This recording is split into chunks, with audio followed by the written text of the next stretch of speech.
हे बघा मित्रांनो, 7/6/2024 आमरण उपोषण वसुदेव लंबे पाटील, एक मराठा लाख मराठा कोटी मराठा, सके सोयरे कायदा अंमलात आणण्यासाठी आणि 4 मुद्दे आहेत आमचे, त्या माध्यमातून आम्ही आमरण उपोषणाला बसलो. वसुदेव लंबे पाटील तहसीलच्या समोर, मेकर तालुका, जिल्हा बुलढाणा, महाराष्ट्र राज्य अशा ठिकाणी बसलेलो आहे आम्ही. आणि म्हणून या आंदोलनाची दखल घेण्यात यावी. मुख्यमंत्री, उपमुख्यमंत्री, कलेक्टर, SP साहेब बघा, अशा पद्धतीनं चालू आहे.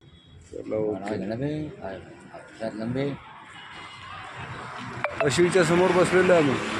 7 तारीख आमरण उपोषण करते, सके सोयरे कायदा अंमलात आणण्यासाठी, मराठा आरक्षण